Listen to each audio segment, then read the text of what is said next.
مجھے خود اپنی کئی چیزوں سے اختلاف ہے، لیکن میں دعوت کی حکمت کی وجہ سے ان چیزوں کو ایک خاص لیول سے آگے نہیں لے کے جاتا۔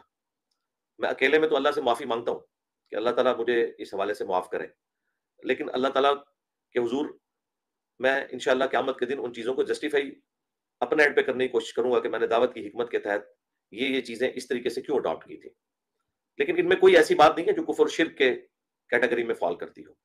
اجتہادی مسائل ہیں جن میں بعض اوقات میں نے اس حوالے سے ٹالرنس اختیار کی ہے اور اس سختی کے اوپر نہیں گیا، اور اس حوالے سے میرے کئی اسٹوڈنٹس مجھ سے اختلاف رائے رکھتے ہیں، اور اس اختلاف کو میں کھلے دل کے ساتھ قبول کرتا ہوں۔ ان کا رائٹ ہے کہ وہ مجھ سے اختلاف کر سکتے ہیں، بالکل سیدھی سی بات ہے۔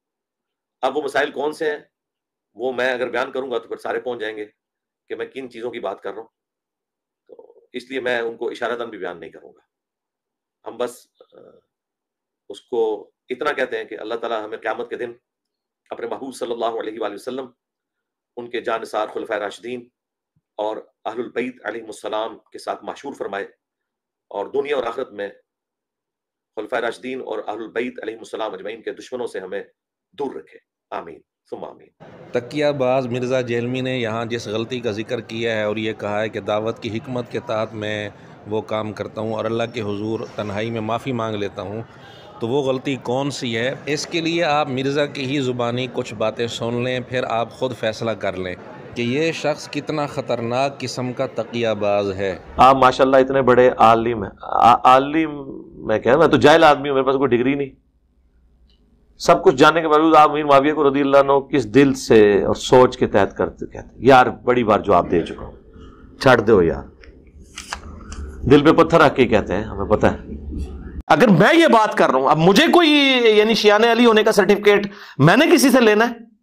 تم لوگوں نے پوری زندگی یعنی سینکڑوں سال امیر شام پہ لانتیں بھیج کے ان کی غلطی لوگوں پہ عیاں نہیں کی، ہم نے ان 10 سالوں میں رضی اللہ عنہ کہہ کے پوری دنیا کے سامنے ایکسپوز کر دیا۔